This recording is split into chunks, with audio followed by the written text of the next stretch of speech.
ଶ୍ରୀମନ୍ଦିର ରେ ପାଳିତ ହେଉଥିବା ପ୍ରସିଦ୍ଧ ଦ୍ୱାଦଶ ଯାତ୍ରା ମଧ୍ୟରେ ପୌଷ ପୂର୍ଣ୍ଣିମା ଦିନ ଅନୁଷ୍ଠିତ ହେଉଥିବା ଶ୍ରୀଜୀଉମାନଙ୍କର ଦେବାଭିଷେକ ନୀତି ଅନ୍ୟତମ। ପୌରାଣିକ ତଥ୍ୟ ଅନୁଯାୟୀ ମର୍ଯ୍ୟାଦା ପୁରୁଷୋତ୍ତମ ଶ୍ରୀରାମଚନ୍ଦ୍ର 14 ବର୍ଷ ବନବାସ ପରେ ଅଯୋଧ୍ୟାକୁ ପ୍ରତ୍ୟାବର୍ତ୍ତନ କରି ପୌଷ ପୂର୍ଣ୍ଣିମା ତିଥିରେ ସିଂହାସନରେ ଅଭିଷିକ୍ତ ହୋଇଥିଲେ। ସେହି ସ୍ମୃତିରେ ଶ୍ରୀମନ୍ଦିରରେ ପ୍ରତିବର୍ଷ ଏହି ପବିତ୍ର ତିଥିରେ ମହାପ୍ରଭୁଙ୍କ ଅଭିଷେକ ଉତ୍ସବ ରୂପରେ ପାରମ୍ପରିକ ରୀତିନୀତିରେ ପାଳନ କରାଯାଇଥାଏ। ପୁଷ୍ୟାଭିଷେକର ପୂର୍ବ ଦିନ ଅର୍ଥାତ୍ ପୌଷ ଶୁକ୍ଳ ଚତୁର୍ଦ୍ଦଶୀ ଦିନ ରାତ୍ରରେ ଶ୍ରୀଜୀଉଙ୍କର ଚନ୍ଦନ ଲାଗି ବଢ଼ିଲେ ଅଧିବାସ କର୍ମ ଅନୁଷ୍ଠିତ ହୋଇଥାଏ। ଏଥିନିମନ୍ତେ ଭୋଗ ମଣ୍ଡପ ଘର ଧୋ ପଖାଳ ହୋଇ ସେଠାରେ ଚାନ୍ଦୁଆ ବନ୍ଧା ଯାଇଥାଏ। ଏକ ହାଣ୍ଡି ଗୁଆ ଘିଅ ଓ ରସ କୂଅରୁ ନୂଆ ହାଣ୍ଡିରେ ପାଣି ଅଣାଯାଇଥାଏ। ଘିଅକୁ 21 ଗରାରେ ଓ ପାଣିକୁ 87 ଗରାରେ ବିଭକ୍ତ କରାଯାଇ 4 ପନ୍ତିରେ ରଖାଯାଇଥାଏ। ଚେମେଡ଼ି ପତନି ଘୋଡ଼ାଯାଇ ଫୁଲ ଚନ୍ଦନ ଦିଆ ହୋଇଥାଏ ଏବଂ ଅଭିମନ୍ତ୍ରିତ ହୋଇଥାଏ। ମନ୍ତ୍ରପାଠ ପୂର୍ବକ ଅଧିବାସ କର୍ମ ବଢ଼ିବା ପରେ ଦ୍ୱାରମାନ ବନ୍ଦ କରାଯାଇ ମୁଦ ଦିଆ ହୁଏ। ଅଧିବାସ ନିମନ୍ତେ ରଖାଯାଇଥିବା 87 ଗରା ଜଳରେ 3 ବାଡ଼ରେ 25 ଗରା ଓ ସୁଦର୍ଶନଙ୍କର 12 ଗରା ଜଳ ରଖାଯାଇଥାଏ। ସେହିପରି ଘିଅକୁ 3 ବାଡ଼ରେ 6 ଗରା ଲେଖାଏଁ ଓ ସୁଦର୍ଶନଙ୍କ ବାଡ଼ରେ 3 ଗରା ଲେଖାଏଁ ଘିଅ ଅଧିବାସ ହୋଇଥାଏ। ଏହାପରେ ଭିତରେ ପାଣି ପଡ଼ି ବଡ଼ସିଂହାର ଭୋଗ ରସକୁ ଡକାଯାଇଥାଏ। ଛେକ ଆସିଲେ ପଞ୍ଚୋପଚାରରେ ପୂଜା ବଢ଼ି ପୁନର୍ବାର ଭିତରେ ପାଣି ପଡ଼ି ଧୂପକାଳ ହୋଇ ଭଦ୍ରାସନ ଉପରେ ପାହାଡ଼ା ପଡ଼ି ଶ୍ରୀ ଜଗନ୍ନାଥଙ୍କ ସମ୍ମୁଖରେ ମନ୍ତ୍ରପୁତ ପୁଷ୍ପ ଏବଂ ଚନ୍ଦନ ଆଦି ଦ୍ୱାରା ଦର୍ପଣ ଅଧିବାସ କରାଯାଇଥାଏ। ଏସବୁ କର୍ମ ବଢ଼ିଲେ ପଇଡ଼ ଏବଂ ଘଷା ବିଡ଼ିଆ ମଣୋହି ହୋଇ ପହୁଡ଼ ଅନୁଷ୍ଠିତ ହୋଇଥାଏ। ପୌଷ ପୂର୍ଣ୍ଣିମା ଦିନ ସକାଳ ଧୂପ ବସିଥିବା ସମୟରେ ପ୍ରତିହାରୀ ନିଜକ ସମ୍ମୁଖ ଭାଗରେ ହୋମ କାର୍ଯ୍ୟ କରାଯାଇଥାଏ। ସକାଳ ଧୂପ ପରେ ପାଣି ପଡ଼ି କେବଳ ଜଗନ୍ନାଥଙ୍କ ବାଡ଼ରେ ମୈଲମ ଏବଂ ତଡ଼ପ ଉତ୍ତରି ଲାଗି ହୋଇଥାଏ। ଏହାପରେ ଗମ୍ଭୀରାରେ ପାଣି ପଡ଼ି ମହାସ୍ନାନ ପୂଜା ଠା କରାଯାଇଥାଏ।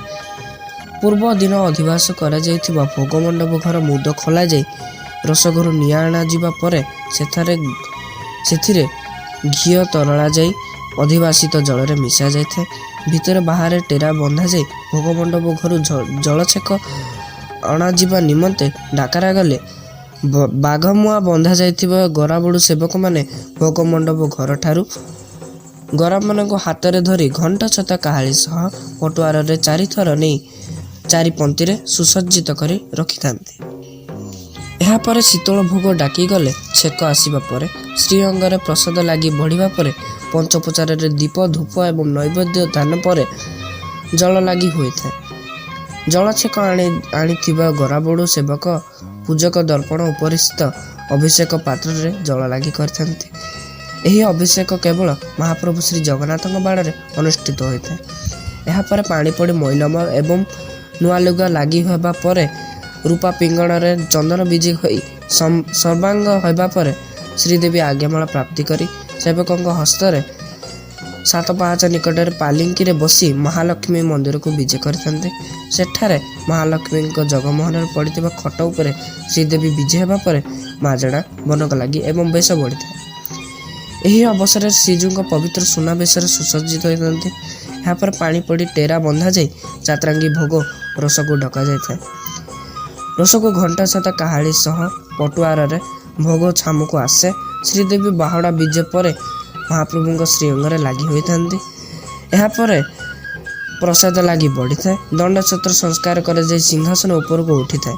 ଭିତରଛ ମହାପାତ୍ର ଲକ୍ଷ୍ମଣ ରୂପରେ ଦଣ୍ଡଛତ୍ର ଏବଂ ପାଳିଆ ଭଣ୍ଡାର ମେକାପ ହନୁମାନ ରୂପରେ ଦଣ୍ଡଛତ୍ରର ମୂଳକୁ ଧାରଣ କରି ବସି ରହିଥାନ୍ତି।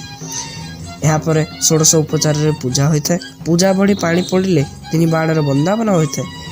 ମହାପ୍ରଭୁଙ୍କ ଠାରେ ଫୁଲର ସର ଏବଂ ଫୁଲର ଆୟୁଧ ଲାଗି ହୋଇଥାଏ। ସିଂହାସନ ଉପରେ ଚାମର ଆଲଟ ଲାଗି ହୋଇ ବଢ଼ି ସିଂହାସନ ତଳେ ମଧ୍ୟ ଆଲଟ ଚାମର ଲାଗି ହୋଇ ଘଷା ବିଡ଼ିଆ ଦହି ମଣୋହି ହୋଇଥାଏ। ଜଣେ ସେବକ ହାତରେ ବୈଠା ଧାରଣ କରି ମହାପ୍ରଭୁ ଶ୍ରୀ ଜଗନ୍ନାଥଙ୍କ ବାଡ଼ରେ ଠିଆ ହୋଇ ରହିଥାନ୍ତି। ଏହି ସମୟରେ ମୁଦ୍ରାସ୍ତଙ୍କ ଦ୍ୱାରା ରାଜନୀତି ବନ୍ଦାପନା ହୋଇ ଫୁଲର ଧନୁସର ଏବଂ ଗଦି ପ୍ରସାଦ ମୈଲମ ହୋଇ ସିଂହାସନ ତଳକୁ ଆସିଥାଏ। एहापर दक्षिण घर भोग सरिले श्री रघुनाथ भीतर सिंहासन को विजय होई श्रीअंगर आज्ञामाल पाइले हाथ में विजय होई सात पाहाच द्वार निकटरे थिबा पालिंकी रे विजय करी महालक्ष्मी मंदिर को बाहर अभिषेक निमंते जाइथांती। एठारे भद्रासन रे विजय हेबा परे महास्नान बढ़ी थाए। सर घर भोग आसिले भोग बढ़िले वंदापना परे रघुनाथ श्री बाहुड़ा विजय करिथांती। एही उत्सव समाप्त होइथा। स्कंद पुराण रे कहा जाइछि जो व्यक्ति एही पवित्र पुष्याभिषेक यात्रा को उक्ति भाव दर्शन करिथाए से सकल कामना पूर्ण करी वैष्णव पद प्राप्ति होता है। जय जगन्नाथ।